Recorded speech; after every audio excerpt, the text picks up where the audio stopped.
Goeiemôre julle wonderlike, fantastiese mense, baie welkom by Ontbytsake, nog 'n vol opwindende program kan ek vir julle sê. Hierdie week kuier nog een van Suid-Afrika se sportlegendes hier by ons. Dis die voormalige top 10 dubbels tennisspeler en internasionale tennisafrigter John Lafney de Jager, of JL, soos hy ook bekend staan. Goeiemôre en baie welkom. Ja, dankie, lekker om hier so te wees. Ons gaan, jy het groot planne oor Suid-Afrika se tennis nie waar nie? Ja, ons probeer weer dinge terugkry. Ons het 'n lekker groot projek aan Stellenbosch en hou in 4 internasionale toernooie in Pretoria. Ons gaan daaroor gesels en nog meer. My agbare kollega, goeiemôre aan jou. Môre David, gaan jy 'n paar wenke kry vandag? Ek weet nie van tennis nie.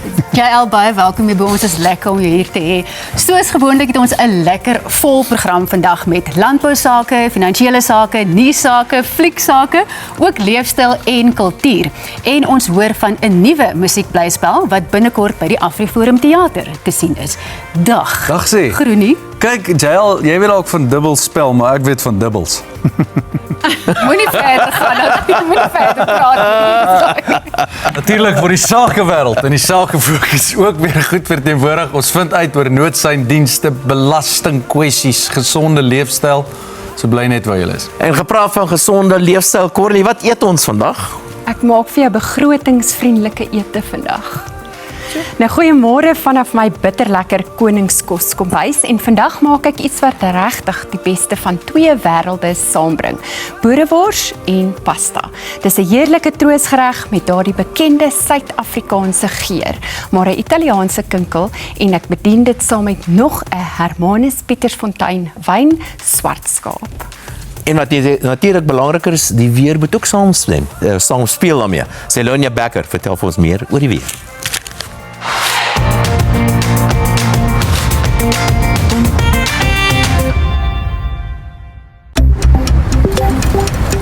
Die weer word met trots aan jou gebring deur Laveld Agrochem. Saam boer ons vooruit. Môre en welkom by jou naweek weer voorspelling. Na so 'n grys week van weer hoop ek dat jy 'n bietjie son kry die naweek, as ook 'n bietjie rus. 'n Koue front beweeg vandag al met die ooskus langs en sorg vir koeler weer, terwyl dit lekker warm sal wees oor die res van Suid-Afrika, met enkele donderstorms wat oor die binneland verwag word. Vanoggend verwag ons bietjie ligte reën langs die suidweskus, as ook in Limpopo en in Mpumalanga. Die koue front bereik KwaZulu-Natal vanaand, maar dit sal baie warm wees voor dit. Daar verspreide donderstorms kom in die Kalahari voor en duur voort oor nag met hewige donderstorms wat vanaand oor die noorde van KwaZulu-Natal en die Laagveld verwag word. Sondagoggend sal dit bewolk wees oor die ooste met enkele reënbuie op die Hoëveld. In die middag donderstorms kan steeds in die Noord-Kaap en die binneland van die Oos-Kaap verwag word.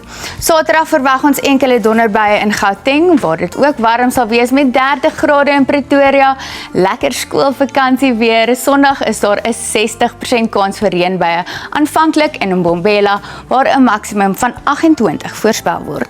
Enkele donderbuie word in die Vrystaat verwag. Welkom sal 'n maksimum van 26 grade wees en Sondag verwag ons koeler weer in KwaZulu-Natal, steeds met die moontlikheid vir enkele donderbuie oor die binneland.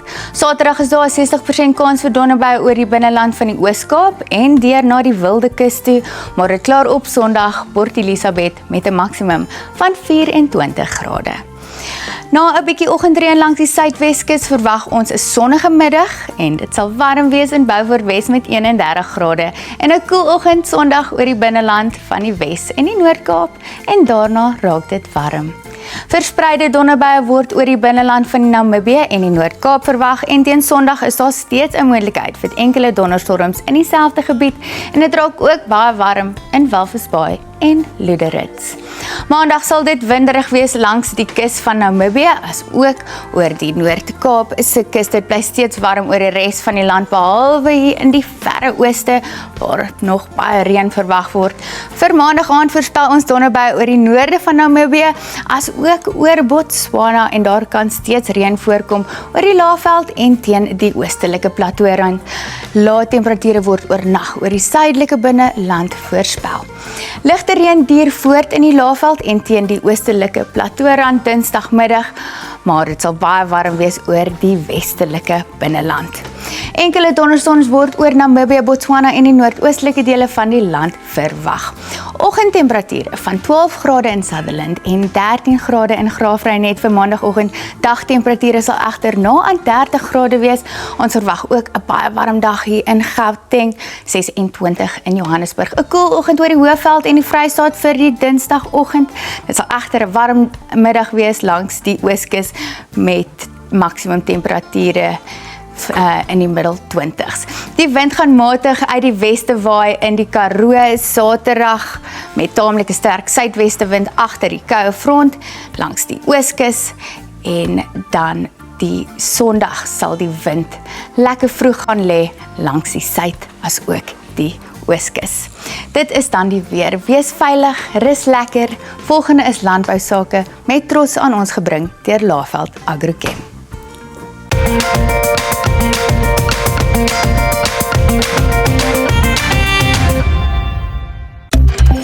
Landbounuus word met trots aan jou gebring deur Laveld Agrochem.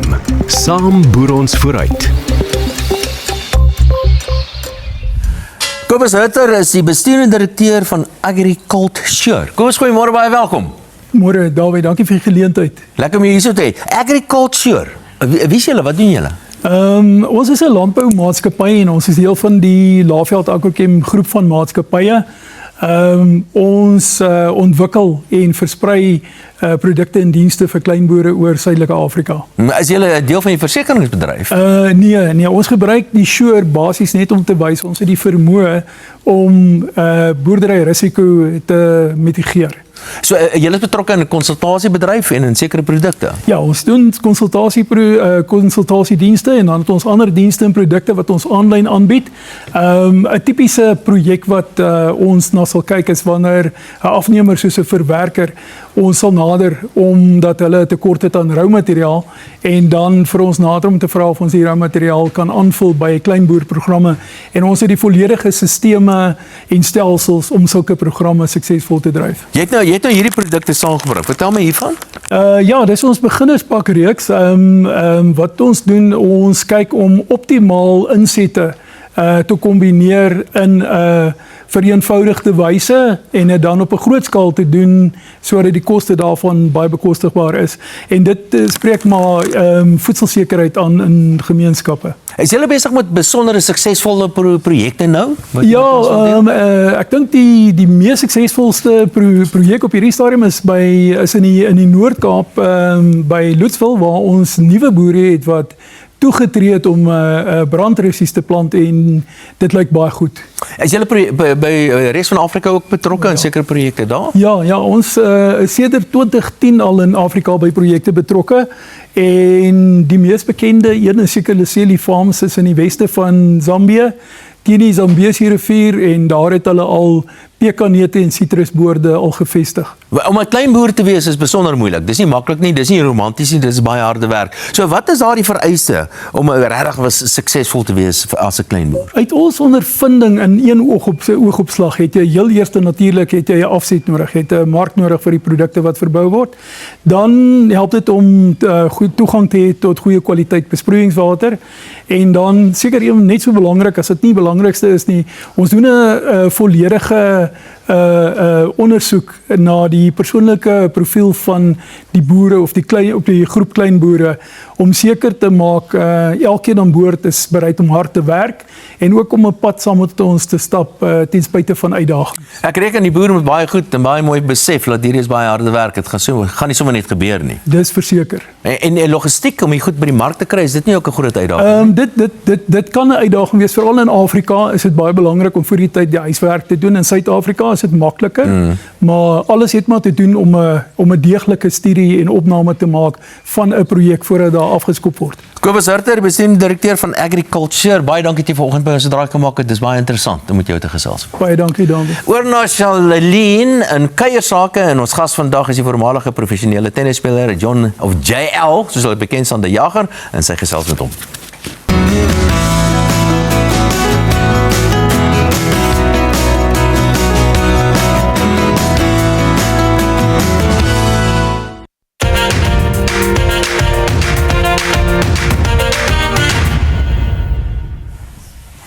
Al weet jy absoluut niks van tennis nie, dan ken jy tog die naam John Loughney, die jager. Joe, baie welkom weer eens hier by ons.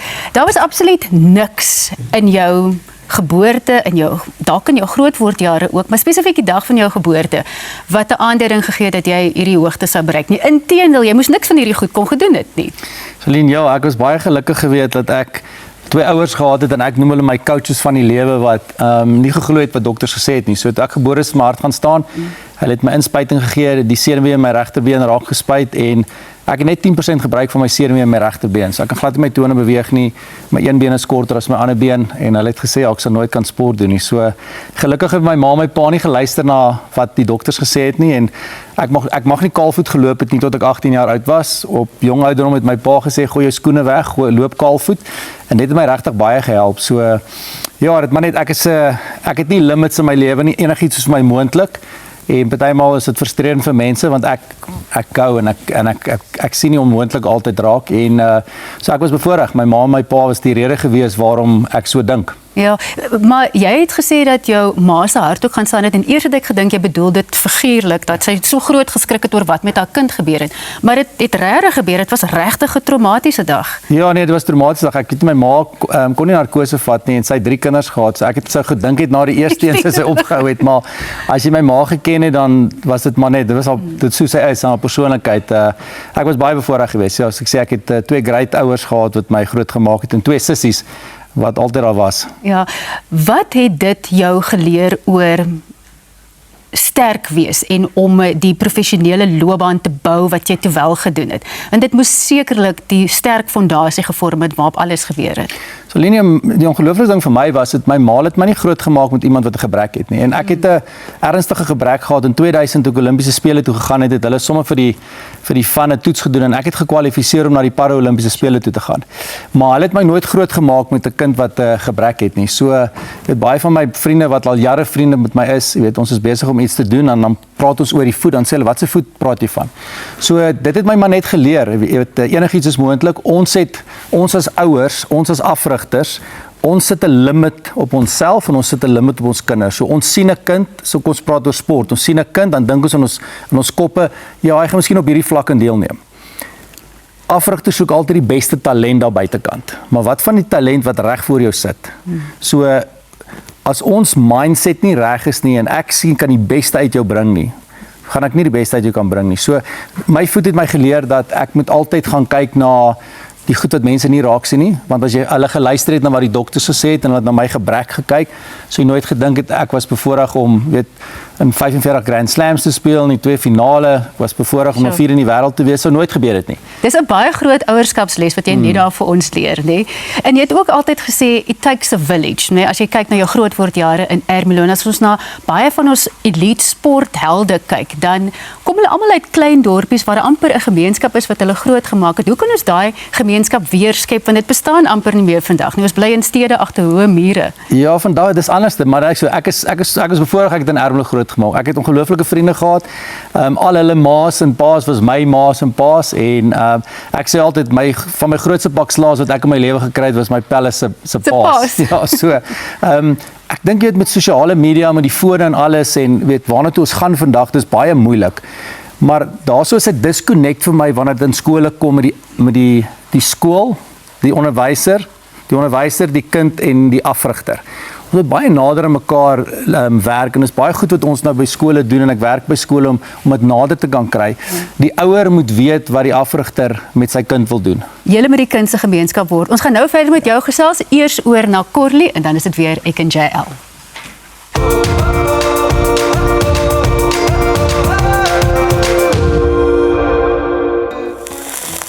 Nou, ek maak vandag boereworspasta. Dit is die perfekte manier om iets nuuts te doen met boerewors. En selfs nog beter as jy oorskiet boerewors het.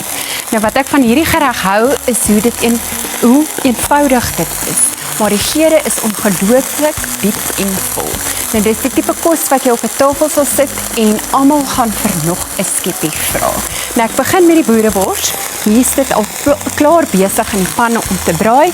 Jy kan natuurlik dit op die vuur of selfs in jou ligbraaier maak. Wat ook al vir jou gaan werk. Nou sodra dit gaar is, laat jy dit net genoeg of effens afkoel en dan sny jy dit in sulke skynstukke. En dit gee dan sommer net die gereg ook 'n mooier voorkoms en dit maak dit natuurlik maklik om te eet. Nou intussen het ek ook my pennepasta hier langs my, net volgens die pakkie se instruksies of aanwysings gekook tot dit dan nou al dente is. Net sag genoeg, maar steeds met daai bietjie van 'n kraak of 'n byt. Nou ek dreineer dit dan en hou dit net een kant en dan later gaan ons dit by ons sous voeg. Nou vir die sous verhit ek 'n bietjie olie in die pan en nie terwyl ek so lekker met julle gesels, bebrand my eie amper, maar jy braai dit tot goudbruin en dan sit jy ook dan nou net die knoffel by tot dit net so 'n bietjie sag is en geurig is. Dan voeg ek nou my speserye by en hier het ek 'n mengsel van oregano en dan 'n Italiaanse spesery en dan sout en peper. En laat dit net vir so 'n minuut of 2 dan nou braai sodat daai geure lekker kan ontwikkel. Nou dit is altyd vir my die geheim van 'n goeie sous. Jy gee jou speserye tyd om wakker te word in die pan. Nou kom ek voeg dan nou net die geblikte tomaties by en dan ook die tomatiepasta. Nou jy kan vars tomaties ook gebruik. Dit is regtig jou keuse. Ek hou maar net van hierdie want dit is absoluut die maklikste. Nou wanneer ek terugkom, dan bou ons die sous klaar en sit alles bymekaar vir hierdie heerlike geurende pasta. Maar nou gestel Charlene eers verder met John Lafney, die jager ons gas vandag. Vier 25 jaar van ontbytsake met ons digitale tydskrif. Dis 128 blaaie van gratis aanlyn leesgenoot of om af te laai. 'n Beperkte aantal harde kopieë, geteken deur jou gunsteling aanbieder, is ook te koop. Besoek ontbytsake.co.za en klik op Sakewinkel vir jou gratis ontbytsake aanlyn tydskrif.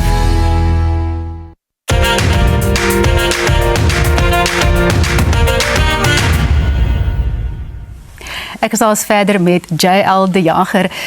JL, jy het baie goed gedoen as 'n enkel en as 'n dubbelspeler, maar op die ou ende het die lot op dubbelspel geval. Maar dit was 'n praktiese besluit, né? Vertel vir ons. Ja, ek het my eerste groot ding in tennis was toe ek 19 was, gekwalifiseer vir enkels by Wimbledon. En 6 maande later, in die eerste ronde by die Australiese Ope, het ek 4 jaar in die derde stal my ligament in my regter enkel geskeur.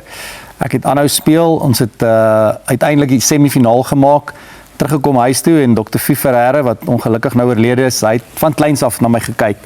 En hy het my gesê, luister, as jy enkels en dubbel speel, gaan jy net vir 4 jaar speel, jou liggaam gaan dit nie kan hou nie. En na daai semifinaal was my ranglysposisie top 70 gewees, ek het in al die groot toernooie ingekom en toe was dit eintlik 'n maklike besluit vir my gewees om net te konsentreer op dubbels. Ja, maar ek wil gepraat oor daai, ek het deur die pyn gespeel. Omdat jy hierdie, ek gaan dit nou sê, gebrek gehad het, nee, hierdie 10% gevoel in jou regterbeen, was jou pynpersepsie anders en dis dalk dit wat jou in staat gestel het om dit net te ignoreer op 'n manier? Ja, so ek het definitief, ek sal oor my enkel gaan en my enkel sal opswel en ek sal voel hy seer. Ek kan sien hy swel op en ek is so bietjie seer, maar definitief nie wat in my linkervoet aangaan nie. So ek was nou in Amerika gewees waar ons toetse gedoen het rondom dit en die onder in my voet is omtrent niks nie. Ek kan omtrent niks voel nie. So as ek by trappe afstap, ek moet regtig baie konsentreer want as ek loop, mense sal sê dis jy loop, maar as jy my storie weet, sê jy sien ek loop maar bietjie met 'n limp. Nie dat enige van dit jou gekeer het nie. Jou dubbelspel, hoe kies 'n mens 'n dubbelspelmaat of hoe het jy besluit? Kyk, ek moes almal met iemand gespeel het wat vinnig beweeg op die baan want my voete was nie my sterkpunt gewees nie. So jy gaan kyk maar alles, weet, so ek het nie goed beweeg nie, so ek het altyd gaan kyk iemand wat goed beweeg op die baan. As jy saam met iemand kan speel, as jy nie goeie terughoue het nie om saam met iemand te speel wat goeie terughoue het. So ek het my beste resultate gehad saam met David Adams. Met ons nommer 4 in die wêreld gewees en ons het gekwalifiseer vir die top 8 saam met Robbie Koenig. Ek het baie saam met hom gespeel. Christo van Rensburg, hy was my mentor. Ek was 18 jaar oud toe hy my onder sy vlerke geneem en ek het saam met hom geoefen en hy was groot vriende gewees met Ivan Lendl, so ek het elke dag saam met Lendl geoefen. So it was amazing. Ek sien die seun van Ermelo op 18 en ek oefen saam met Lendl wat nommer 1 in die wêreld was. Christo het 'n belangrike rol in my lewe gespeel. Hy het my alles geleer van dubbels en ja, so deur die jare, my eerste jaar het ek saam met klomp verskillende mense gespeel. En toe sê Christo vir my regtig, as jy in die top 20 van die wêreld of die top 10 wil kom, moet jy een maat kry om saam te speel, saam te kan oefen en alles. En ja, so toe het ek begin fokus om saam met een persoon te speel en daai was die 3 ouens wat ek my beste resultate mee gehad het. Ja, maar mense dink aan tennis as 'n alleensport, want jy is maar alleen op die veld. Dit is nou nie so 'n spansport, rugby of cricket of so nie. Die dubbelspel is sekerlik 'n bietjie anders. Word dit later soos 'n julle ken mekaar, ek weet al wat hy nou gaan doen. Nee, definitief. Ons het altyd, as ek my dubbelsmaat sê, luister, as jy iets sien wat ek beter kan doen, dan sê jy vir my. Want ek speel met jou geld en jy speel met my geld. So jy moet met mekaar kommunikeer. Jy moet praat met mekaar, jy oefen saam. So as jy saam oefen die hele tyd en iemand het miskien 'n slegte afdag, dan weet jy, ons het hard geoefen, het was nou maar net nie daai dag gewees nie. En jy begin 'n baie sterk band te vorm tussen jou maat wat jy saam speel. Dis baie belangrik. Vir jou net gou 'n laaste ding vra. Ek het gelees dat jy sê pressure is a privilege. Dis een van die goed wat jy by die groot name geleer het. Vertel. Ek het vir Billie Jean King ontmoet toe ek 18 jaar oud was. Ek het teamtennis gespeel en sy was die eienaar en sy die afrigter van die span gewees. En sy is haar famous quote om te sê pressure is a privilege. Ek glo ons moet daai goed embrace, want wanneer jy druk voel, dan staan jy op die drempel van om 'n impak te kan maak. As jy nooit druk voel nie, dan doen jy nie iets groot nie. So ons moet ons hand wil opsteek om te sê, as daar druk is, wil ek wil op die lyn staan, ek wil die skop vat, ek wil die diens slaan. Maar ons skerm weg van druk af en die lewe is druk. Daar's geen ding wat jy in die lewe doen waar mens nie druk voel nie. So hoe vroeër ons kinders eintlik kan leer wat druk is, want skole sport is crazy op die oomblik, die druk wat die kinders onder is, en my probleem wat ek het, kinders word nie voorberei vir daai druk wat ons as 'n society op hulle sit nie. Baie dankie vir die werk wat jy doen. Ek weet Dawie en Leon gaan later met jou daaroor gesels oor hoe om kinders voor te berei. Leon gesels ook later met JL, maar vir eers is dit tyd vir die sake fokus.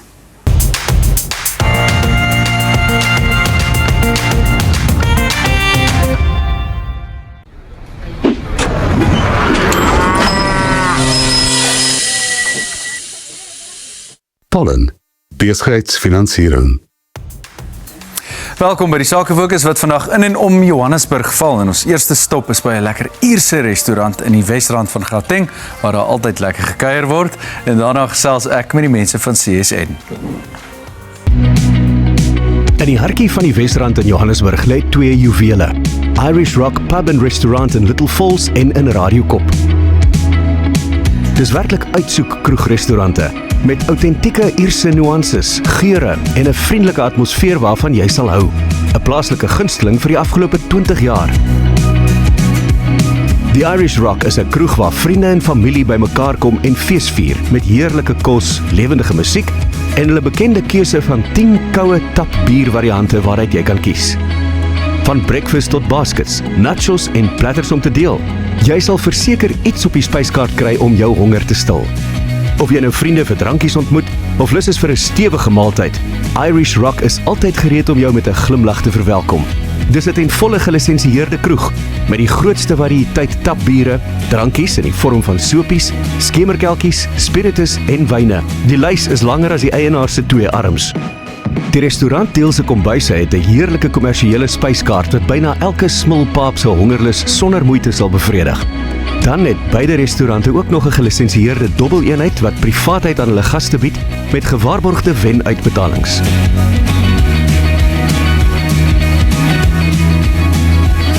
Irish Rock is nie net bekend vir hulle goeie spyskaart en groot drankaanbod nie. Hulle bly ook altyd die vernaamste keuse by kliënte tydens internasionale sportgebeurtenisse, veral wanneer die bokke op hulle groot skerms verskyn. Hulle is ook al vir dekades lank loyale ondersteuners van die plaaslike musiekbedryf, met gunsteling kunstenaars wat gehore Vrydag, Saterdag en Sondag vermaak.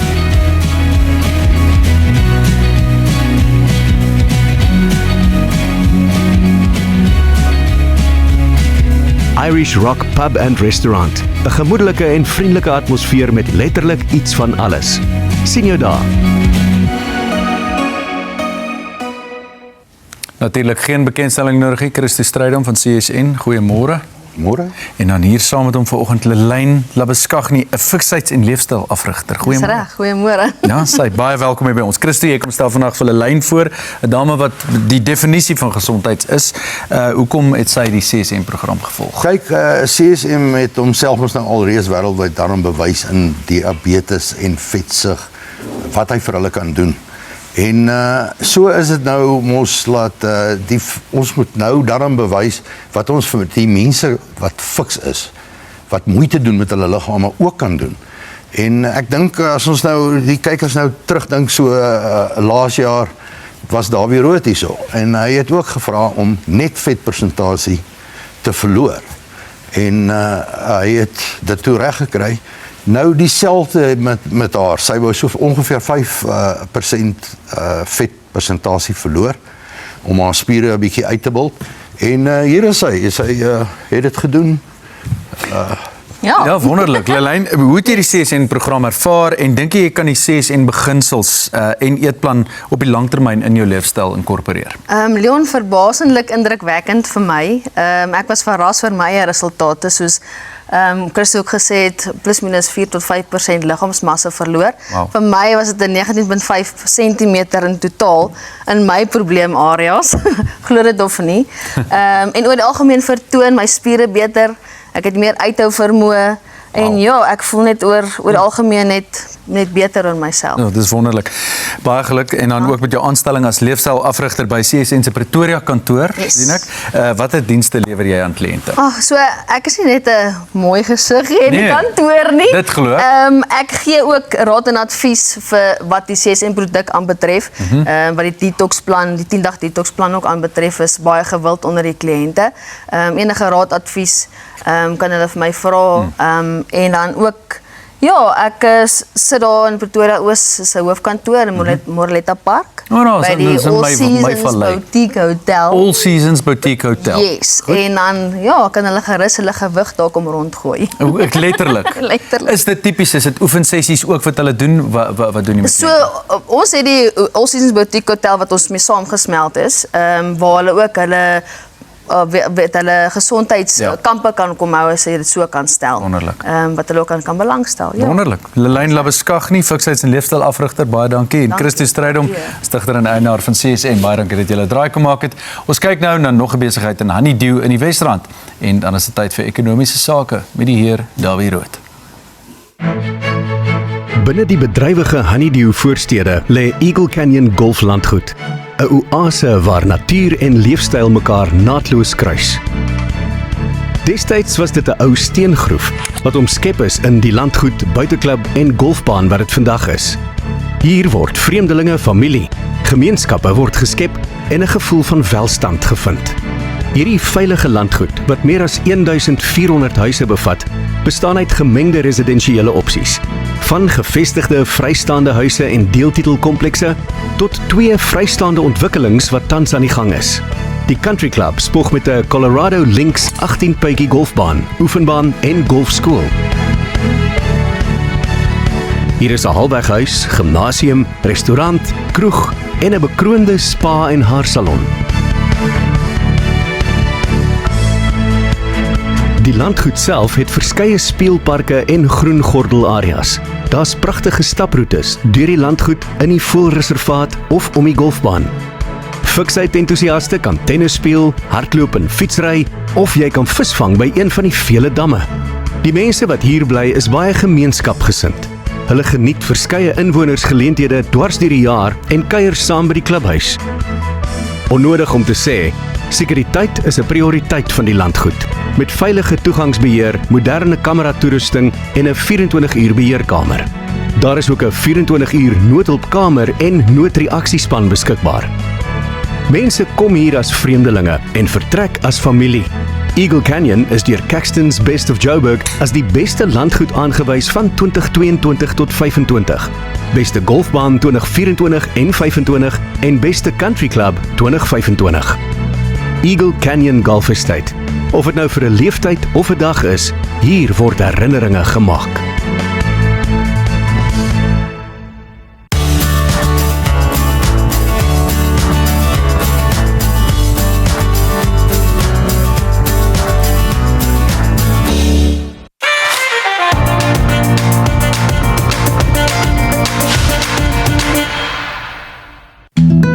SAVF is die ontwikkelaar van 380 nuwe wooneenhede en 'n gesondheidssentrum by die Oogaftree landgoed in Mokgopong, Limpopo. Hier word 'n Bosveld aftree leefstyl geskep waar natuur die mens en gesondheidsorg integreer. Wel, 3 goed wat ek vanoggend oor wil gesels en dit hou almal alles verband met energie. Nou, die eerste een wat ek wil gesels is natuurlik ons verwag 'n baie groot stygings in die petrolprys en natuurlik in die dieselprys. En nou is hier natuurlik 'n politieke geleentheid vir politieke partye om allerlei twak kwyt te raak. En dit is inderdaad wat hulle gedoen het. Van die politieke partye sê maar ons moet nou die brandstofheffing en die padongelukkefondse heffing op brandstof moet ons nou verminder sodat die impak daarvan op die verbruiker baie minder gaan wees. Maar onthou nou, politieke partye sê altyd vir jou hoe jy belastings kan verminder, dis die oppositiepartye, maar hulle sê nooit vir jou wat jy nou aan die ander kant moet doen nie. Want wat nou moet gebeur, ons moet ander belastings verhoog ten einde hierdie tekort op te maak, want die staat se finansies is so diep in die moeilikheid dat ons dit net eenvoudig nie kan bekostig om belastings te verlaag nie. Eintlik moet die staat minder geld uitgee. Dit is heeltemal korrek. Maar gee die volle prentjie. Moenie net sê verlaag belastings nie, sê watter jy gaan verhoog. So dis die eerste punt. Dit is goedkoop politiekery wat die politieke partye mee besig is. Die staat kan dit nie bekostig nie en sekerlik kan die staat dit nie subsidieer nie. Die tweede ding wat ek dink baie belangrik is, en nou dit is so blykbaar na bewering dat sekere van hierdie garages of brandstofstasies waar hulle petrol en diesel en so verkoop, hulle het nou reeds hulle pryse begin verhoog in sommige gevalle, maar in ander gevalle sê die ouens, maar ek het nie genoeg brandstof nie, so ek kan nie aan jou verkoop nie. Natuurlik wat hulle besig is om te doen, hulle sê hulle het nie genoeg brandstof nie, want hulle hou die produkte terug sodat wanneer die prys verhoog, hulle teen 'n hoër prys gaan verkoop. So hulle is nare mense. Maar dink 'n bietjie daaroor. Wat doen jy? Wat probeer jy as die verbruiker nou doen? Jy probeer reeds nou jou tank vol te maak sodat jy die verhoging in brandstofprys kan vryspring. Behalwe dit, hierdie ouens so jy doen eintlik presies dieselfde. So moreel gesproke is dit presies dieselfde ding wat die verbruiker of dan die verskaffer in hierdie geval doen. Hou ek in gedagte, binne 'n week of 2, 3 moet hulle teen 'n hoër prys gaan koop en dan daal die prys miskien daarna. Nou sit hulle met hierdie duur produkte wat teen 'n laer prys moet verkoop. So hou met hierdie twak dat hierdie mense besig is om immoreel of oneties op te tree, want ons is almal besig met dieselfde speletjie en dit is ons kyk na ons eie sak. Die derde ding wat ek dink wil aanraak. Hier is nou hierdie probleme energiepryse wat baie styg en dis meer, maar hier's iets wat ons wel iets aan kan doen. En die 1 April is daar 'n skerp stygings in elektrisiteitspryse. En wie se skuld is dit? Eskom, daardie wanbestuurde staatsbeheerde instelling. Nou Eskom se pryse gaan baie sterk styg. Dit is ten spyte daarvan dat Eskom swak bestuur word, dat die mense by Eskom as reël baie hoog besoldig word en dis iets wat ons kan doen. Ons raak ontslaaf van Nersa en ons verhoed Eskom om pryse te verhoog met tot soveel soos 9% en ek dink die president moet miskien sy executive powers of sy uitvoerende magte gebruik om Eskom te verbied om elektrisiteitspryse te verhoog. Dit is iets wat ons kan doen. Ons kan nie veel doen aan petrol nie. Nie sake is volgende en vandag gesels ek met die politieke redakteur Jana Marx van die Nuwe Afrikaanse gedrukte koerant Die Papier.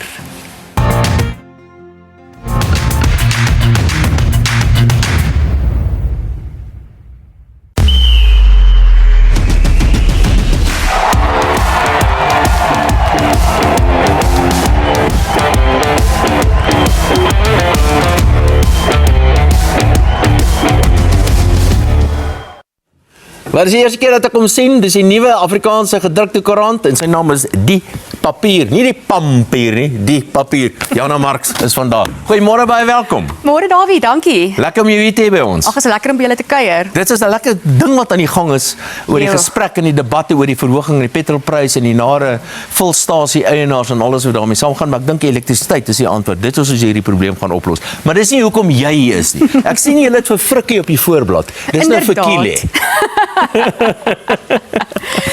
Ja, dit is 'n groot ding wat hierdie week met ons gebeur het, in die land gebeur het.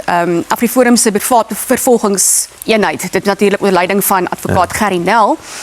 Hulle het aangekondig dat hulle nie noodwendig vir Kile nou Mbalula gaan privaat vervolg nie, maar dat hulle 'n beroep doen op die nasionale vervolgingsgesag om dit wel te doen. Maar toe sê advokaat Nel vir ons 'n baie interessante ding en ek kan julle ook nou lees daar. Hy sê toe die probleem is in ons land, en ek het dit nie geweet nie, kan jy nie korrupsie privaat vervolg nie. So ons hoor baie van advokaat Nel wat wil privaat vervolg, hulle doen baie werk, doen baie goeie werk, maar jy kan nie korrupsie privaat vervolg nie, so hoe werk dit nou? Toe verduidelik hy vir my, die wetgewing sê, daar moet 'n slagoffer wees. En lyk my in korrupsie is daar nou nog nie 'n slagoffer nie. Hoewel ek dink die res van ons is almal slagoffers, nee. Is dit 'n interpretasie ding of is dit nou 'n soort van redelik gevestig in ons reg? Dit is gevestig in ons reg. Okay. So daar sal moet veranderinge kom aan die wet as ons dit wil begin doen. So advokaat Nel sê, as die NVG nie optree nie, as die vervolgingsgesag nie gaan vervolg nie, dan gaan hulle aansoek doen om die wet te laat wysig, wat 'n baie groot amper 'n waterskeidingssaak sal wees in Suid-Afrika. So op hierdie stadium beteken dit iemand soos byvoorbeeld hulle kan by advokaat Nel, hy kan byvoorbeeld nie vir Kile vervolg indien nie vervolgingsgesag besluit om dit nie te doen nie. So wat sou hof gaan hulle dan nader die grondwetlike hof? Wel op hierdie stadium kan hulle maar enige hof, jy sal 'n Hooggeregshof, jy sal 'n aansoek bring in die Hooggeregshof en jy sal vir hulle vra oor ons soek 'n verklarende bevel om vir ons te sê ons mag dit nou doen. Die belangrikste funksie van die staat, funksie nommer 1 van die staat, is om sy burgers veilig te hou. Ja. Wet en orde te handhaaf. En daarvoor het jy 'n polisiemag nodig. Die vertroue in die Suid-Afrikaanse polisiemag, net meer as 20% van mense in Suid-Afrika vertrou die polisiemag. Ons het nie vertroue in die polisiemag nie. En al meer en meer is dit duidelik hoekom. En ek verwys na die Matlangu-kommissie. Ja, die Matlangu-kommissie was hierdie week weer baie in die nuus. Ons weet hulle is besig met sittings, maar hierdie week het daar iets anders gebeur wat nog nie voorheen gebeur het nie. Dis die eerste keer in die geskiedenis van kommissies wat daar inhegtenisnemings was gedurende die kommissie nog. Ek moet dink aan Zondo. Dit is nou al hoeveel jare afgehandel en ons hoop maar nog, daar's nog net 3 vervolgings gewees, suksesvolle vervolgings gewees. So en hierdie week het hulle 12 polismanne senior polisiebeamptes het hulle in hegtenis geneem en hulle het nou ook 'n lasbrief bedien op ons polisiekommissaris, die nasionale polisiehoof. Maar wat ek nou hoor jy so sê, nou korrigeer my as ek nou verkeerd is, in die geval van die Zondo is daar 'n klomp politici waarna vingers verwys is. Hierdie keer is dit 'n klomp bureaukrate of wat noem mense hulle, staatsamptenare. So lyk my weet party diere is meer gelyk as ander. Dit is so, nee, dit klink so. Maar ek dink ek het so 'n bietjie in die gange ook gehoor, jy weet daar is ook nog 'n rede. Ons weet daar's al mense dood omdat hulle getuig het in hierdie kommissie. Ja. So die inhegtenisnemings en die sake wat nou volg, dit is bietjie bespoedig. Maar ja, mense sal wens die Zondo-kommissie wil ook so vinnig optree. So jy sê nou daar's 10 van hulle of 11 van hulle wat in hegtenis geneem is. So 12 van hulle. So hulle sit in die tronk nou. Is daar proses om hulle wat om borgaansoek te doen vir hulle? Ja, so hulle het in die hof verskyn. Hulle pleit, hoe dit werk is hulle pleit en dan natuurlik word die saak teen hulle gevoer. Dis 'n lang uitgerekte proses, maar nou is die polisiehoof, die nasionale kommissaris is nou ook in hierdie mengsel. Is hy in hegtenis geneem? Hy is nie in hegtenis geneem nie, hy is net aangesê daar's 'n lasbrief op hom bedien. Hy moet verskyn op 21 April gaan hy vir die hof verskyn. Ek moet net dadelik bysê ook sy klagte is nie noodwendig korrupsie nie, soos wat hy met die ander 12 is nie. Hier gaan dit oor sy oorsigtelike rol. Jy weet die rekenpligtige persoon, soos direkteur van 'n maatskappy nou. As daar moeilikheid is in die maatskappy, moet iemand daar vir pa staan. So 'n soort van 'n fiduciêre verantwoordelikheid. Ja, maar in hierdie geval wat nou bietjie meer interessant maak, is hy is gewaarsku oor hierdie kontrak, hierdie onwettige kontrak waaroor hierdie storie gaan en waaroor die 12 in hegtenis geneem is. So hy is gewaarsku vooraf, hy het nie geluister nie. Hy is gewaarsku na die tyd, dit het nog steeds vir hom 2 maande gevat voordat hy 'n brief geskryf het om hierdie kontrak te beëindig. So dis waarvoor hy moet antwoord in die hof. Jana Marx van Die Papier, dankie dat jy vanoggend by ons kom draai kan maak, het ek baie lekker met jou gesels. Ek hoop ons kuier binnekort meer. Wel, ek hoop net hierdie ouens word nie te betaal terwyl hulle daar in die tronk sit nie, want dit is my belastinggeld. Hulle job is om my op te pas en dan moet ek hom nog salaris betaal terwyl hulle na bewering korrup is. Terug na ons sake fokus. En volgende aan die beurt is Kipkol en Charlene vind uit meer waaroor dit gaan.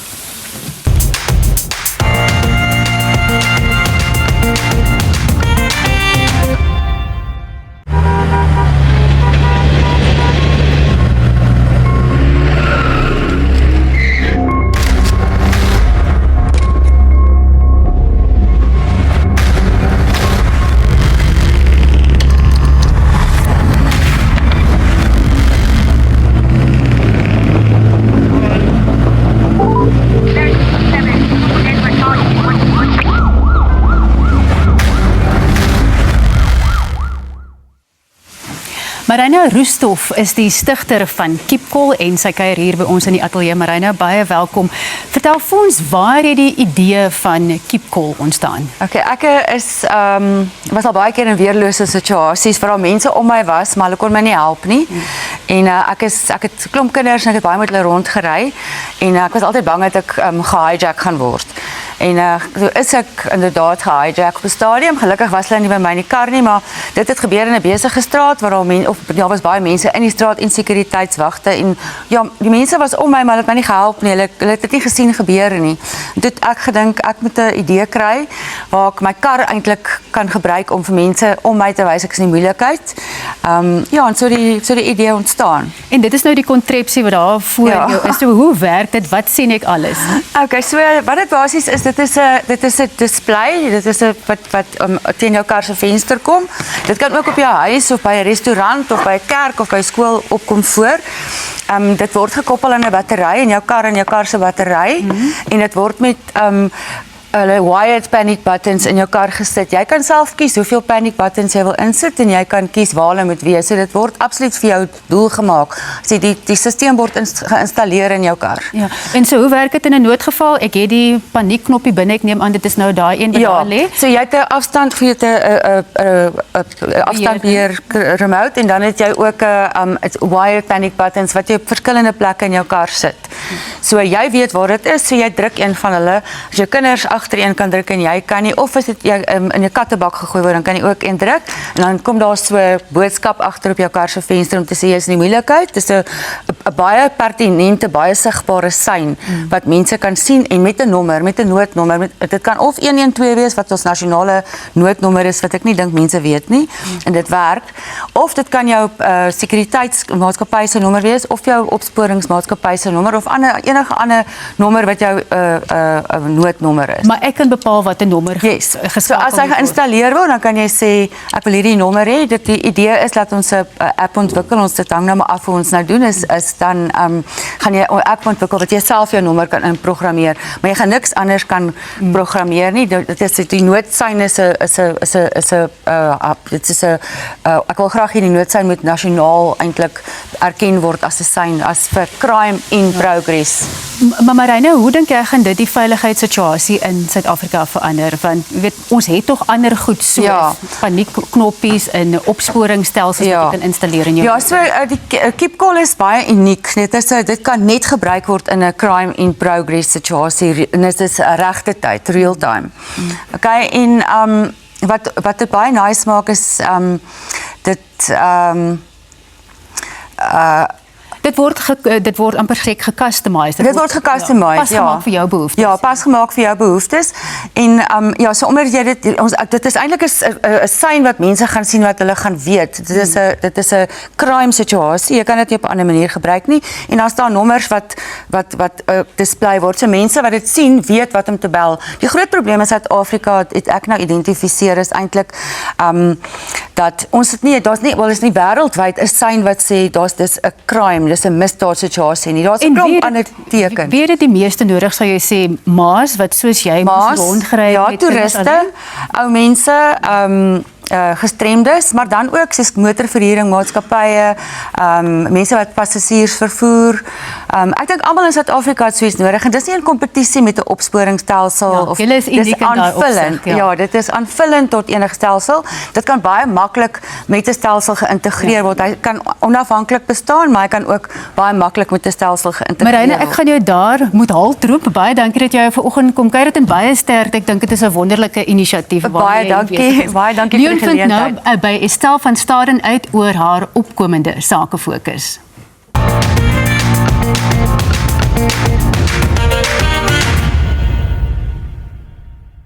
Een naam is nooit net 'n naam nie.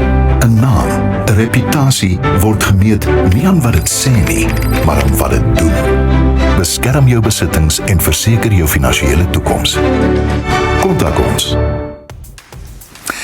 Jy kan altyd deur 'n ring trek, die nimmerlike Estelle van Staden. Goeiemôre. Môre Leon, baie dankie. Dis heerlik om jou hier te hê, Estelle. Vertel vir ons van jou volgende sakefokus. Ek gaan weer 'n fokus doen oor opleiding en onderrig, wat natuurlik die fondasies is van ons ekonomie. Absoluut. Wat baie belangrik is, so enigiets van laerskole, kleuterskole op tot by universiteite. Dit baie belangrike sektor. En hoe gaan ek te werk as ek wil deel wees van hierdie fokus? Hulle moet my maar kontak so gou as moontlik. Die plek is min, dan kom maak ek 'n draai en ons gesels oor die moontlikheid vir deelname. Is daar koste betrokke aan so en hoeveel plekke is daar tipies nou in so 'n sakefokus? Daar is 'n koste aan betrokke, maar ons het verskillende pakkette vir verskillende grootte besighede.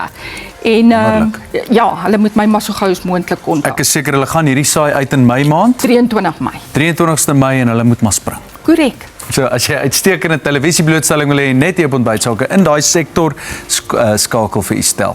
Terug nou eers na Corlie.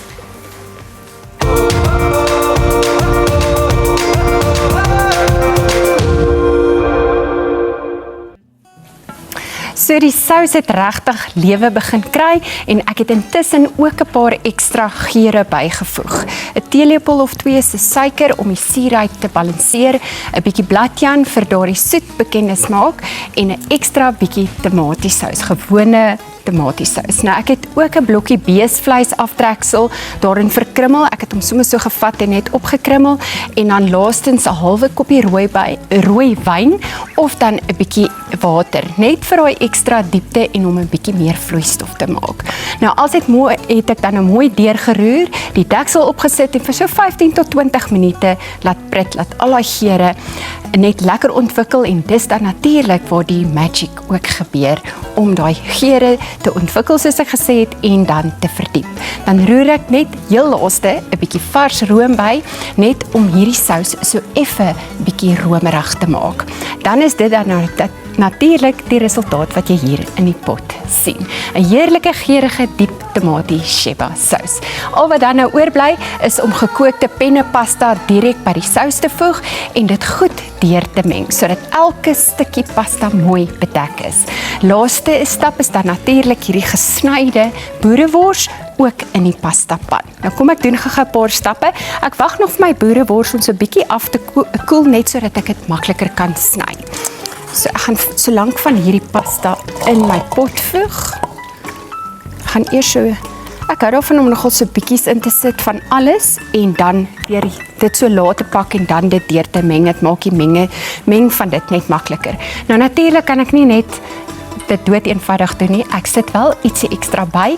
Hier het ek rooi en geel sitrusie met sampioene wat ek net in olie gebraai het en dan van dit gaan ek ook dan nou byvoeg.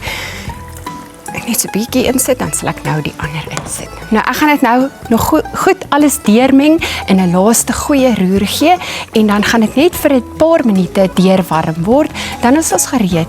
En as ek terug is vir hierdie heerlike boereworspasta om op te dien.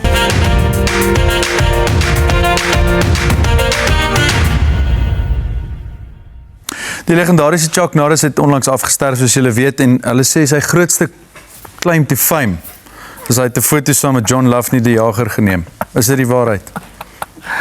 Daar is 'n kikkie by die rond te doen.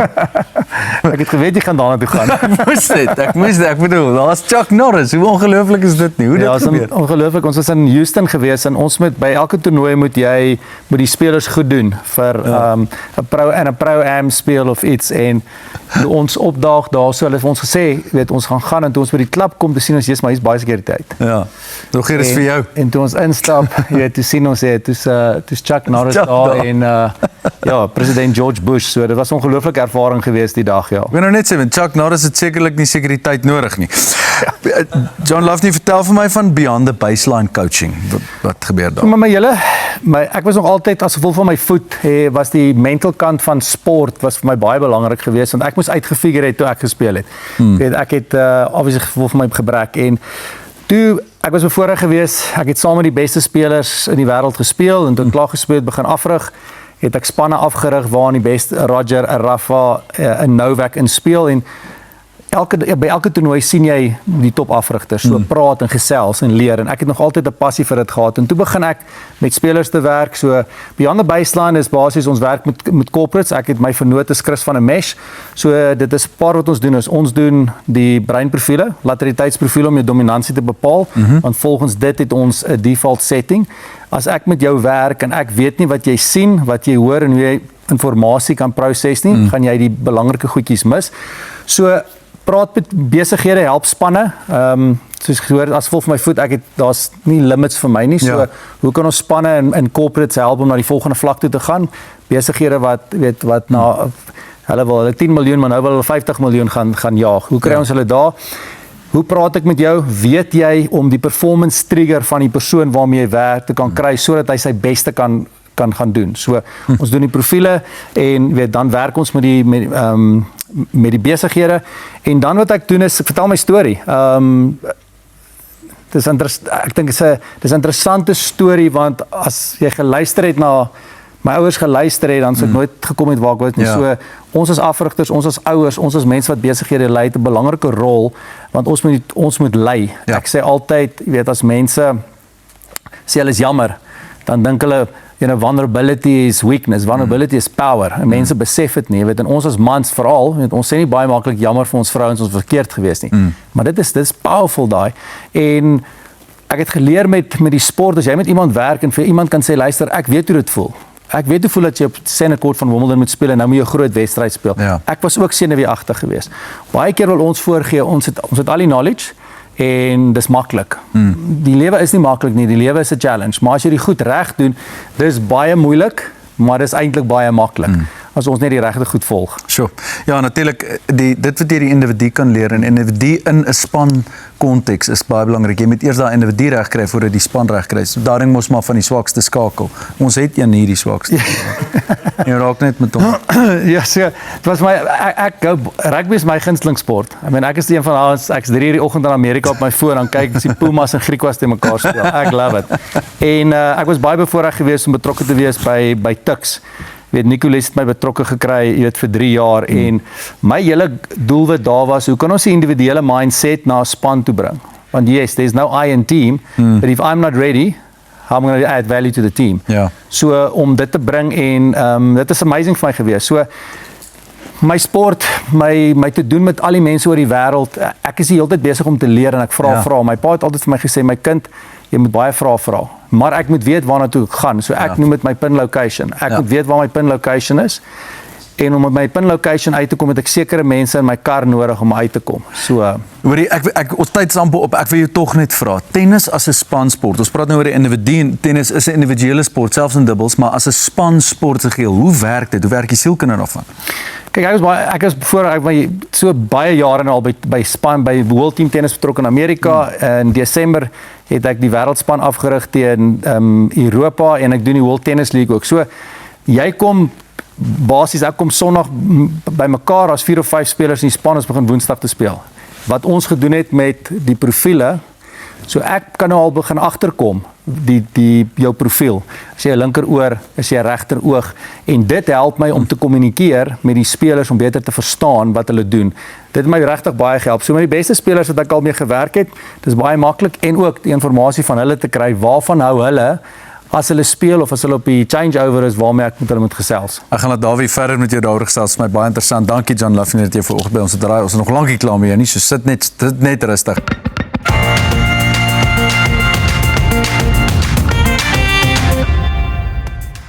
Nou, skiemersake tyd. En verlede week is ateljeegas was Morney Steyn en hy het sommer baie reaksie uitgelok. Johan Kokemoer skryf op Facebook 'n pypprogram. Goed om Morney op die geel bank te kon sien. Bly een van die grootste wedstrydwenners ooit vir die Springbokke en die Bulle. Loftus kan maar 'n monument vir hom oprig. Nee, inderdaad, David, 'n groot gees. Boonop 'n lekker ou man. En dan baie dankie ook aan Robert Horsman wat vir ons die volgende mooi boodskap gestuur het. Ontbytsake bly goed. Mooi dames. Charlene voer goeie gesprekke. Coralie wat nog lekker kan kos maak. Dawie wat goeie inligting met die ekonomie verskaf en nie bang is om sy mening oor die politiek uit te spreek. Hy het niks oor my gesê. Jy het ook nie spreek jy mening oor my gereeld uit, nee. Maar jy kan hom mooi sing. Baie mooi. Dit kan ek vir jou sê. Charlene gesels nou met Dr. Marley van Biomedical Emporium oor hulle nuwe Bio Baby reeks.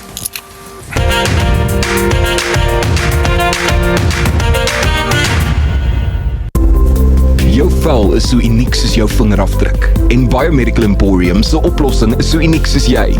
Klinkklare wetenskap, beskikbaar uit die liefde vir jou vel. Regte mense, regte vel, regte wetenskap. Dr. Marley van der Merwe is 'n dokter by Biomedical Emporium in sy kuier vandag in die plek van Dr. Judy Pretorius hier by ons. Baie welkom, is lekker om jou hier te hê. Dankie. Vertel vir my van Bio Baby, dis nogal 'n unieke produkreeks wat jy het. Ja, so Bio Baby is 'n reeks pediatriese dermatologiese babaprodukte van Biomedical Emporium. Dit sluit 'n lyfwas in, 'n lyfroom, 'n teething gel, 'n hand sanitizer en ook 'n nappy cream. So hoekom hierdie produk vir ons so spesiaal is by Biomedical Emporium, is omdat Dr. Judy dit ontwikkel het vir haar tweeling wat gebore is in 2020. So wanneer 'n babatjie gebore word en hulle gaan deur die geboortekanaal, dan die ma se mikrobioom wat in haar geboortekanaal is, kom dan op die baba en dit word hulle residensiële mikrobioom op die babatjie se vel nou. So as 'n babatjie dan nou nie hierdie mikrobioom kry nie as hulle nou via keisersnee gebore word, dan is dit baie sleg vir hulle immuunstelsel want hierdie mikrobioom op hulle vel bied die eerste lyn van verdediging vir hulle immuunstelsel. Dit help ook later in hulle lewe om te verhoed dat hulle dinge soos ekseem, velallergie, akne, ernstige bakterieële infeksies kry. Dit kan ook verhoed dat hulle ernstige sistemiese siektes kry, soos asma byvoorbeeld en soos virale en bakterieële infeksies, want dit help die immuunstelsel in hulle liggaam, dit leer die immuunstelsel in hulle liggaam om nie te ooreageer of om te onderreageer nie. Nou, wat doen BioBaby dan om daai balans, ek nou sê, te herstel, wanneer 'n baba nou nie met daai natuurlike mikrobioom gebore word nie? So Dr. Judy het toe geweet dat haar babatjies in 2020 gebore gaan word en via keisersnee gebore gaan word in die COVID pandemie. So sy het toe hierdie mikrobioom gaan naboots en dit in die produk gesit en dit toe gebruik vir haar eie babatjies. So hierdie produk het hierdie fantastiese mikrobioom in. En ongelukkig word 80% van babas in Suid-Afrika huidiglik gebore via 'n keisersnee. So dit is ons keisersnee koers huidiglik. So baie babatjies word ongelukkig gebore met al klaar 'n dent in hulle immuunstelsel. Ja, ons sê nou ongelukkig, maar baie keer weet ons is daar nou nie 'n ander keuse nie. Ja. En waar kan mense van hierdie produkte in die hande kry? So jy kan, dit is 'n reeks van baie medical emporiums, so jy kan dit aanlyn bestel op hulle webwerf of jy kan hulle find a stockist funksie gebruik en 'n stockist naby jou kry en dit by hulle gaan koop. Net gou seker maak, so hierdie produkte kan gebruik word van die oomblik van geboorte af. Want ons weet mos hoe sensitief die velletjies dan is en dan vir hoe lank? Tot 5-6 jaar of vir so lank soos wat jy wil? So lank soos wat jy wil vir die babatjies of vir jou kinders. Ja. Dit is geurmiddelvry, dit is kleurmiddelvry, dit is skadelike preserveermiddelvry, allergene vry, irritante vry. So dit is 'n baie goeie produk. Ja, en dan net laastens, wat sê jy sê is die kernvoordeel van hierdie produk? Ons het nou gepraat dat dit die mikrobioom naboots, maar gee dit 'n besonderse sagtheid ook in die vel. Kry jy daarom daai babatjie reuk wat 'n mens kry uit die, sommer sê die standaard produkte wat jy van die rak af kan kry? Ja, dit is net 'n fantastiese produk. Dit maak die babatjies se velle so sag en dit werk regtig goed met hulle velle omdat dit daai ekstra mikrobioom bysit en nie hulle velletjies irriteer en so nie. Dr. Marley van der Merwe, dit was heerlik om jou in die ateljee te hê. Ek hoop jy kom kuier sommer gou weer by ons. Ons kyk nou na Passievol en daarna gesels Dawie met die mense van Wilmar Versekeringsmakelaars in finansiële sake.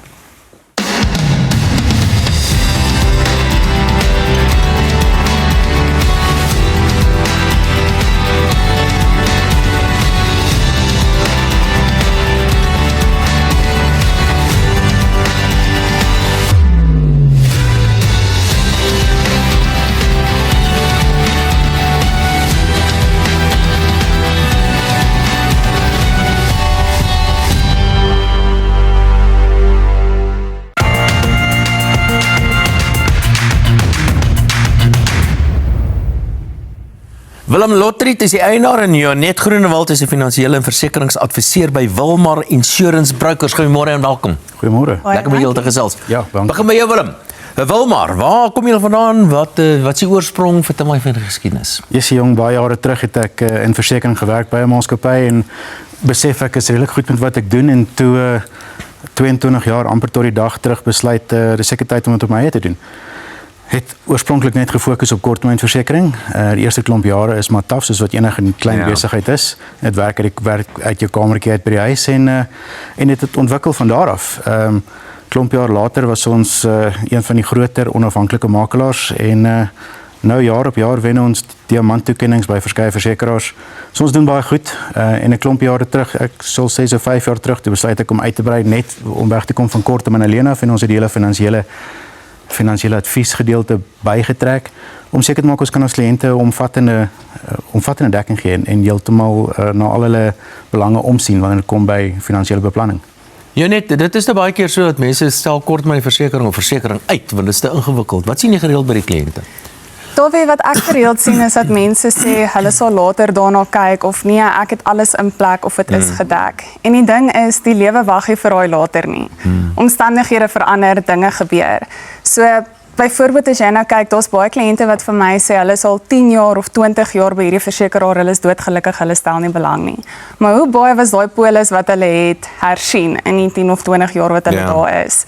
Daar gebeur so baie dinge in die lewe wat buite jou beheer is, soos COVID het gebeur, die onluste in Suid-Afrika wat gebeur. Dis baie belangrik, ek dink veral as jy 'n besigheidseienaar is om risikobeplanning te doen en seker te maak dat daai polis wat jy het reg in plek is, want dinge verander, jou lewe verander, jou besigheid groei, jou huisinhoud verander, jou familieomstandighede verander.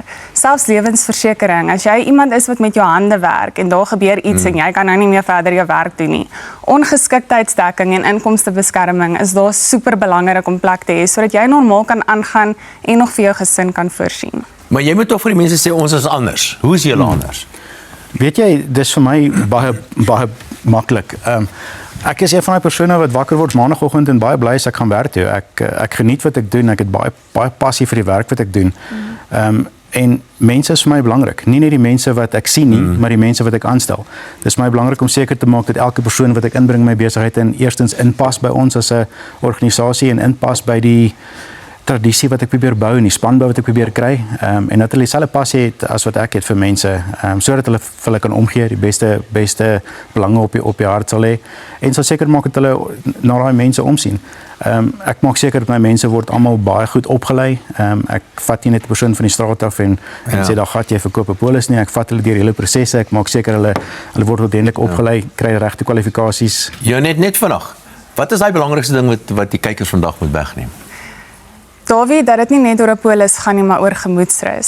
Sodat jy seker maak al daai goed waarvoor jy so hard werk, jou besigheid, jou Ferrari wat jy moontlik het, jou mooi gesin wat jy by die huis het, dat al daai skapies mooi in 'n kraal is en beskermd is, sodat as daar ooit iets gebeur, kan jy met 'n rustige hart gaan slaap en weet ek het alles in plek om seker te maak dat ek gaan okay wees. En so sê Janet Groenewald en Willem Lottery, beide van Wilmar Insurance Brokers. Dankie dat julle vanoggend by ons. Baie dankie vir die tyd. 'n Nuwe musiekblyspel open binnekort by die AfriForum Theater. Ons kyk nou daarna en dan gesels Miljoen reeds met hulle daaroor.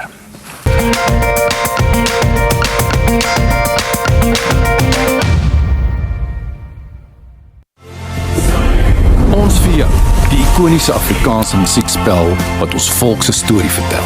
Geskep deur Dion Opperman en Shaun Els, met musiek deur Johan Foster. 'n Verhaal van opoffering, liefde en loyaliteit. Nou weer terug op die planke vanaf 29 April by AfriForum Theater. Bespreek nou by onsvirjou.com. Ons vir jou. Hulle het geskiedenis gemaak, nou doen ons dit weer. Het is my heerlik om met Marnay Jooste en Nadia Bekes te gesels. Marnay, die bemarking en kommunikasiebeampte by AfriForum Theater. Net so. En Nadia hier as in hoedanigheid as hoofrol in Ons vir jou. Een van die hoofrolle. Ag, een van, maar nou die hoofrol. Maar ek ook begin by jou. Jy het opwindende nuus van AfriForum Theater af. Ek het, dit is al in die media, maar dis vir my lekker om met julle te kan deel. Ons vir jou, die musiekspel wat in 2008 bekend was in Suid-Afrika. Hy kom terug na AfriForum Theater vanaf die 29ste April. Jo, dis wonderlik. Waar het hierdie storie begin? Hoekom resoneer dit nog steeds so sterk met gehore vandag? So, ek dink so 2 dae terug, 20 jaar terug, het Bok van Blerk sy debuutalbum vrygestel, Delarey. Liewe genade. En dit het 'n spaak begin. Dit het 'n spaak begin wat 'n paar mense bymekaar getrek het en hulle het besluit, weet jy, kom ons skryf 'n storie wat handel oor Delarey, en dis nou waar Dion Opperman en Shaun Els bymekaar gekom het, die wonderlike skrip geskryf het, en dis waar Ons vir jou gebore is. Ek dink dit resoneer ook nog, want dis bietjie geskiedenis. Ja, verseker. Ja, en ek bedoel, dit gaan nie weg nie. Ja. Nadia, hoe verskil hierdie produksie van die oorspronklike, en hoekom het julle besluit om Ons vir jou nou terug te bring? Die rede hoekom ek hierdie vraag kan beantwoord is omdat ek in die eerste produksie was. Ja, natuurlijk. En jy praat nou van amper 20 jaar. So kom ons sê 2 jaar terug, dan gee ek nie my ouderdom weg nie. Ja, En my pa, Roel Bekes, het die rol van Delaray vertolk. So dit is 'n produksie wat my baie na in die hart lê. Ek was destyds ensemble. Ja. En hoekom hulle dit terugbring as ek dink die verhaal is tydloos. Ek dink dit is 'n verhaal wat gaan oor verhoudings en ek dink dit is iets wat tot vandag toe regtig saak maak. Is dit, jy noem nou, dit is vir jou spesiaal om deel te wees daarvan, jy het in die storie, jy weet hoe dit oor die jare verander, hoe vertolk jy dit nou, ek kan dink dat dit vir jou baie spesiaal is. Ja, daar's 'n nuwe regisseur, daar's 'n nuwe styl, dis in 'n nuwe teater. Soveel soos wat daar goed is wat dieselfde is daar ook 'n nuwe weergawe daarvan. So mense wat dit al gesien het, sal dit kom herontdek en mense wat dit vir die eerste keer sien, sal 'n wonderlike teaterervaring hê. En stories bly stories en ons verbind aan stories en ons hou, jy weet, ek dink dis vir my so goed dat jy kan dieselfde storie op 'n ander manier ook vertel. Maar nou, wat 'n mylpaal vir AfriForum Theater hierdie jaar? Ook so lekker. Ons is 5 jaar oud hierdie jaar. Kragtig, geluk. Ons het in 2021 oopgemaak, lekker COVID. Ek dink as mens nou daar praat, voel dit jare terug. Ja. Maar ons is 5 jaar oud hierdie jaar en ons saam met dit is ons vir jou dan ook ons 5de musiekblyspel wat ons doen. Die 5de een saam met Inhoudshuis musiek wat dan natuurlik Johan Foster en Jacomien de Wet is. Hulle staan gewoonlik as vervaardigers en natuurlik Janus Erasmus wat nog al 5 die regisseur was van al 5. Ja, dis vir ons wonderlik. Ons het bietjie 'n nuwe baadjie aangetrek, bietjie die foyer oorgedoen en daar's 'n paar ander dinge in die pipeline. Ja. So hou ons dop. Julle gaan van krag tot krag. Ek was onlangs in 'n produksie daar en dit is ongelooflik. Nadia, as iemand nou nog nie ons vir jou gesien het nie. Eerstens, onder watter klip was jy en hoekom moet hulle hierdie keer kom kyk en natuurlik ook belangrik, waar kry hulle kaartjies? Leon, ek dink ons leef in 'n tyd waar ons oorweldig word deur tegnologie en digitale inhoud. En hierdie is regtig 'n teaterervaring wat gaan oor herkoms, wat gaan oor verhouding, wat gaan oor geloof. En ek dink dit is 'n ervaring wat jy nie op 'n ander plek kan kry as daar in die oomblik nie. En dit is hoekom ek mense graag wil uitnooi om hierdie produksie te kom kyk. Kaartjies is beskikbaar by afriforumtheater.co.za of onsvirjou.com en ek dink hulle kan by ontbytsake ook 'n draai gaan maak. Baie dankie dat julle 'n draai kom maak. Die vanoggend teater is die onderbou van 'n goeie kulturele samelewing. Dis en ons is baie dankbaar vir plekke soos AfriForum Theater. Nadia ook aan jou baie dankie dat jy was vanoggend. Dankie Leon. Nou vir oulaas oor na die sake fokus en ons kyk na 'n bekende skool in Linden en daarna gesels die liewe Charlene met 2 auditeurs van ATA Solutions.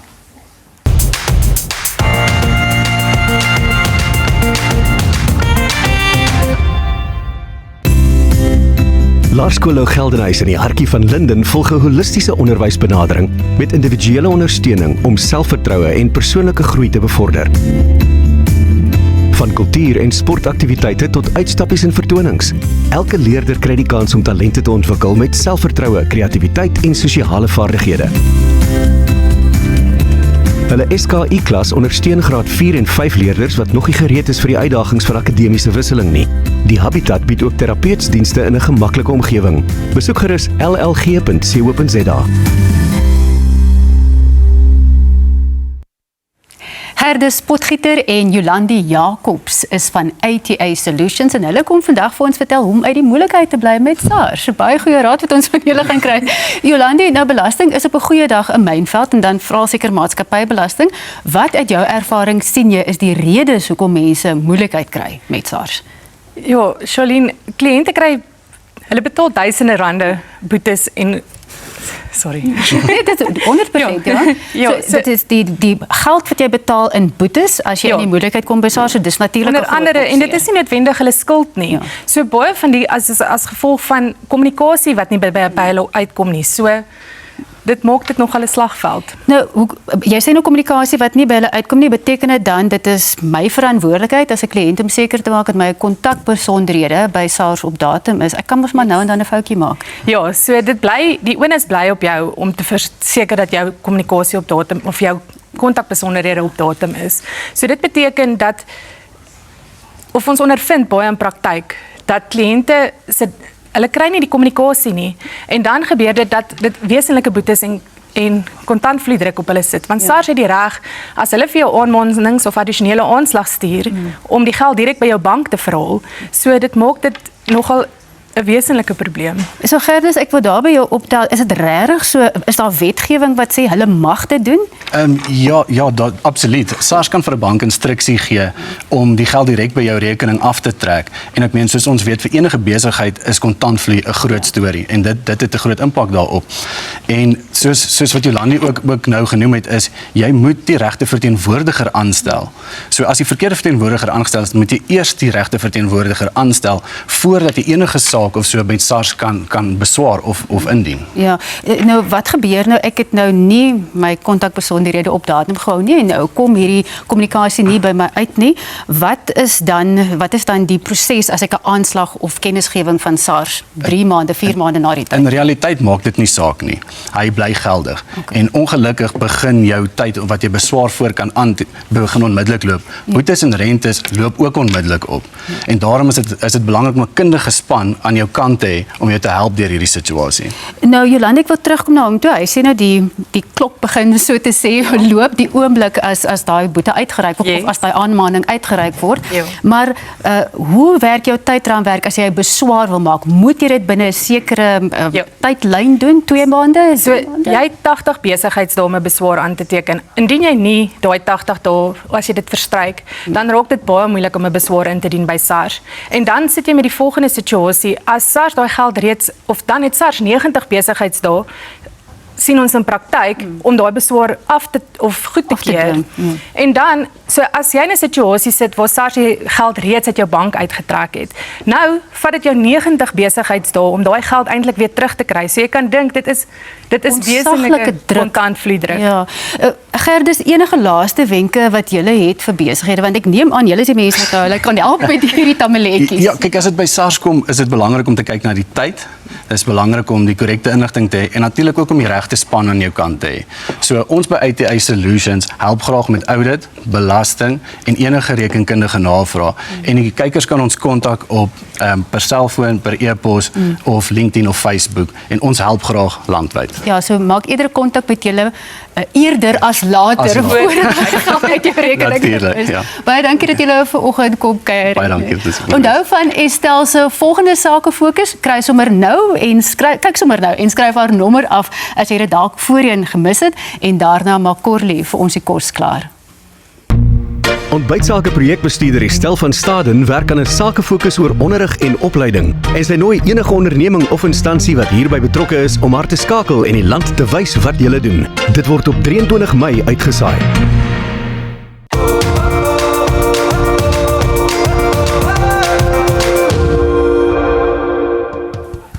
Nou ek het wel 'n happie geproe en dit is heerlik. Nou ek skep die boereworspasta in 'n mooi op 10 bord, dan rond ek dit af met parmesanskaafsels en 'n bietjie vars opgekapte petersilie, net vir daai kleur. 'n Eenvoudige reg, maar iets wat verseker 'n groot bederf gaan wees. Nou kom ek skep gou op. Ek het al 1 bakkie daar opgeskep. Skep so van onder af dat jy daai souserigheid ook in die bakkie kry. En dan onthou jou sampioene en dan so 'n paar stukkies van die sitrusie net bo-op. My opgekap dit by petersilie net vir 'n bietjie groenerigheid en pop. En hier het ek die parmesan wat ek sommer net klein stukkies so bo-op gaan sit. En dan hou ek altyd van 'n bietjie zest op my kos. Dit laat die mense net wonder, wat is dit nou hier bo op hierdie happie wat ek eet. So maklik soos dit.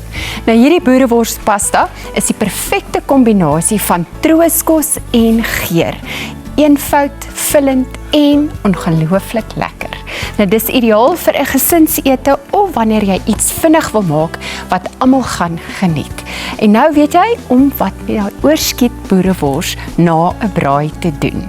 Geniet jou naweek en onthou soms is die eenvoudigste geregte die lekkerste. Terug na kuiersake en Dawie gesels nou met die voormalige tennisspeler John Lafnie.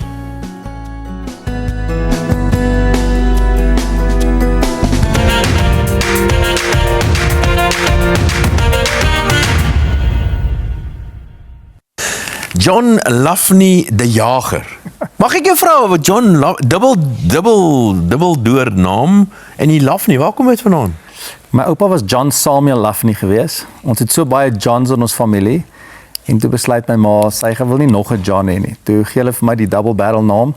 Maar ja, ek sal dit nie voorstel, maar niemand noem my op jou naam nie. So ek het altyd toe ons klein was, dan kom in die toernooi in Johannesburg en sê hulle, will John Lafnie come to the tournament desk? Ek sê vir my pa, ek like hierdie mense, hulle ken my naam. Dan kom ek gas, my naam net geskryf as John Lafnie. So so my ma het toe besluit op John Lafnie en ek dink daar's baie mense in die wêreld wat daai naam het. Wat die John Lafnie is. Ek het nog nooit 'n Lafnie, jy's die eerste Lafnie wat ek van weet. Ja, ek is 'n bietjie laf. Maar jy is 'n bietjie laf. Maar dis nie waaroor ons wil gesels nie. Ons wil gesels onder andere oor wat jou planne is met Stellenbosch alles. So David, ons is baie bevoorreg, die Universiteit van Stellenbosch het vir ons 3,5 hektaar grond geskenk. Ons plan is om die state of the art, soos hulle sal sê, tennis raket fasiliteite bou in Stellenbosch. 6 binneshuise bane, paddlebane, pickleball, restaurant, daar gaan 'n gimnasium wees. Ons gaan 'n klein sentekort hê, harde bane, kleibane en dan verblyf vir 40 spelers. Die plan is om die beste spelers in Afrika te kry om op een plek te kom oefen. Ons het ongelukkig nie fasiliteite in Suid-Afrika nie. Toe ek groot geword het, het ons fasiliteite gehad, ons het baie spelers gehad, baie toernooie gehad. So die Stellenbosch fasiliteit gaan fantasties wees vir ons want ons kan 'n proper fasiliteit oprig. Craig Tiley wat die CEO van Tennis Australië was, wat nou CEO van die Amerikaanse Federasie is, hy is betrokke. Billie Jean King en Ilana Kloss, hulle is betrokke en ons het nou begin besigheidsmense te kry. Ons moet $20 miljoen bymekaar maak om wat? Dis 'n pot vol geld. Is dit nou vir die bane en allerlei goed? Al die goed, ja. So maar ons weet vir 5-6 maande van die jaar dan waai die wind of dit reën in die Kaap en in Stellenbosch en daar's nie fasiliteite nie. So afrigters kan nie werk nie. Daai fasiliteit gaan dit gaan 'n high performance fasiliteit wees, maar die gemeenskap gaan dit kan gebruik. Ons gaan toernooie daarvan hou. Ons wil die Senekot so maak dat ons konserte daar kan hou. So almal gaan dit kan gebruik. Hoe gaan so 'n instelling te werk om een van die groot toernooie aan te bied of 'n groot toernooi te word? So wat ons nou ook gedoen het is ons het nie baie groot toernooi in Suid-Afrika nie. Suid-Afrikaanse Ope was, ek dink Suid-Afrikaanse Ope was 2013 laas in Suid-Afrika. Ja. So ons het nou, ek het 'n investor in Amerika gekry.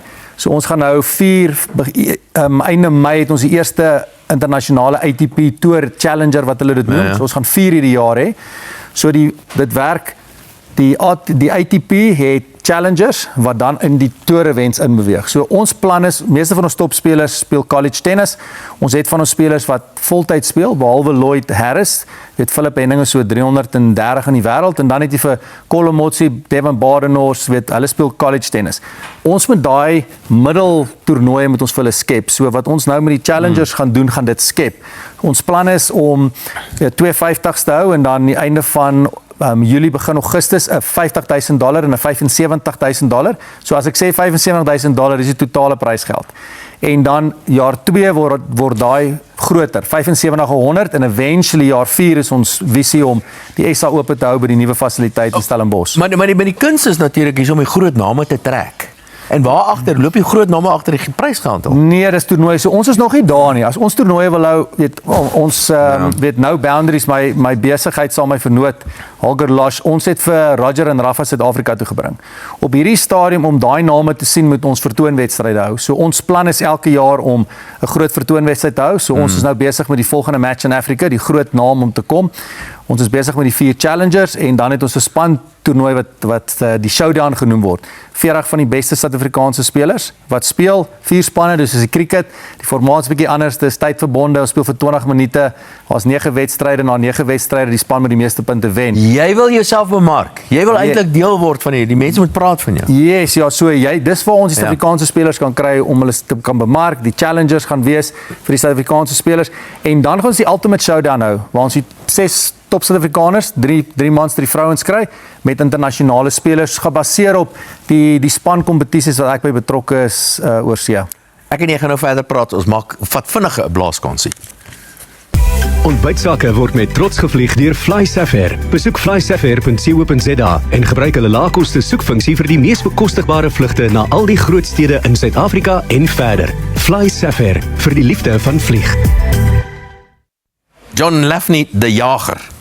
Dis is 'n baie spesiale naam. Alright, sê my, wat gebeur alles in Irene? Wat is die planne daarmee? So dis die ATP Challengers wat gaan plaasvind. Die eerste een is die einde van Mei. So dit is die intree slag van die Challengers.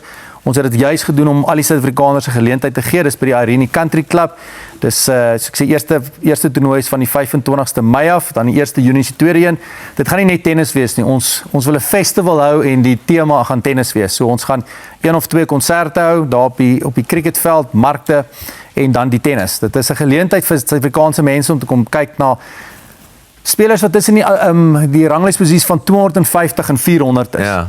Dis waar ons op die oomblik is, want ons doen dit juis om die Suid-Afrikaanse spelers die geleentheid te gee. Ek wil jou vra oor hoeveel geld die ouens kry. Jy weet, as jy kyk na die prysgeld is sulke lang nommers. Ja. So die ouens wat wen, maak 'n pot vol geld hierso. En die ouens word ryk. Die ouens, die beste ouens, ek praat Nadal en daai ouens. Yes. Maar wat van die ou wat nommer 10 is en nommer 20 is en so aan? Hoe doen hulle finansiëel? Dawie, hulle doen goed. I mean, mense, as jy top 100 in die wêreld is, 120 kan jy nog geld maak. Die probleem kom waar jy die future events het en waar jy die challengers het, maak jy nie baie geld nie. So iemand wat die 50,000 gaan wen, gaan miskien $5,000 maak. Wat nie baie prysgeld is nie, want jy moet verblyf betaal, jy moet weet al daai goed, jy moet 'n afrigter hê. Jy kan deesdae op jou eie toer en jy moet 'n afrigter hê wat jou kan help. Die spanne van die tennisspelers raak al hoe groter. Mense sê die groot name, hulle sit met 6, 7 ouens in hulle boks wat na hulle kyk. So topspelers maak baie geld, maar die interessante ding is van 'n sportwyse. Op hierdie stadium van die geveg is jy in die eerste ronde by 'n Grand Slam verloor, maak jy $100,000. Dis tennis. Maar dis net 12 of 13% van die totale van die toernooie. As ons gaan vat vir die NBA, die hockey, die baseball maak, moet 'n tennisspeler om en by tussen 500 en 600,000 maak as 'n eerste ronde verloor. Dis die prysgeld wat die ander sporte maak. So tennis is baie ver. Dis Novak het hierdie spelersfederasie begin om te fight, om te sê kom ons kry meer geld. Die gepraat van hom byvoorbeeld. As mens nou kyk na tennis, Djokovic, Nadal die afgelope tyd, Federer en daar's 'n paar nuwe ouens wat nou besig is om groot name te word in tennis. Daar moet iets spesiaals wees. Ek meen jy's nou 'n afrigter. Ek meen jy's 'n sielkundige eintlik maar. So wat maak daai dominante speler? Wat maak hom dominant vir so lank? Of een van die heel sterkste spelers vir so lank? Ek sê altyd, the only currency that can give you a chance to be successful is discipline and consistency. Daai ouens is elke liewe dag doen hulle die regte goed. Jy sal dit afdaal. As jy na Alcaraz gaan kyk, as hy verloor in 'n toernooi en hy staan met die bekers en vat die bekers weg en dink jy uiteindelik gewen. Hulle het 'n kort geheue. Dis die belangrikste ding wat jy nodig het wanneer jy suksesvol wil wees. Jy moet 'n kort geheue hê, want hoe vinniger jy vergeet van jou verloor, hoe vinniger kan jy aanbeweeg. Meeste mense verloor, dan dink hulle daar vir 'n week lank. Kinders selfde, ouers dieselfde. As jy verloor, beteken jy swak nie. Jy het 'n afdag gehad. Gaan werk aan die proses om op bo te kom. Moenie dink aan ons fokus te veel aan wen. Wat het jy nodig om elke dag te doen sodat jy 'n beter kans het om consistently te kan wen? Dit was baie lekker om saam met jou te kuier. Dankie dat en jy jy my weet gehad het, seker Dawie. daarvan, maar ek gaan dit nou vir jou vertel. Ons kameraman sê hy het hom geken as kind en hy het vir my vertel dat dan sê jy dan kom hulle deur die dag gereël daarby verby sê kom ry saam met ons fiets en sê hy nee, hy's besig om te oefen. En dis die kuns om iemand te word wat jy uiteindelik word. Dankie dat jy by ons 'n draai gemaak het. Dankie Dawie. John Lafney, dankie dat jy by ons 'n draai gemaak het. Baie dankie julle. Waardeer. Dit was baie lekker geweest. Absoluut 'n groot voorreg in ons studio nie met Leanne weg nie. 'n 25-jarige gedenktydskrif van ontbytsake. Dis 'n versamelstuk daai. Ja, dis 'n versamelstuk. Mense slaan vuis dan. Nou, okay, jy sê buite Chuck Norris het jy 'n foto saam met ons ook geneem. En Hermanus Pietersfontein 'n swart skapie. Hy's heerlik en 'n leersak om hom in te sit van ons vriende daar by Boot and Rally. En dan nou. Ja, ontbytsake bekertjie. Baie dankie julle. Dankie, dit was my baie lekker met jou te kuier. Sorry, ek hoor Chuck Norris laat die eie huil. Ja. Hulle sê John Loughney is so goed nadat hy vir Chuck Norris ontmoet hy lees voice notes. Julle is altyd so flou. Dit is 'n dad joke. Papa grappe. Ek kan nie eers maak of ek lag nie. Volgende week kuier ons saam met die aktrise Lindy Strydom wat na 17 jaar weer op die kassie is in sy kluster. David is uit sy kassie. Jy is nie ver agter hom. Nee, ek is daar. Ja. Maar dit was heerlik julle en hierdie wyntjie. Wow. Swartskap, nes jy. maar formidabel bo my omstandighede uitgestaan. Net jy. Ek het uitgedraf as reservebal vir die derde span.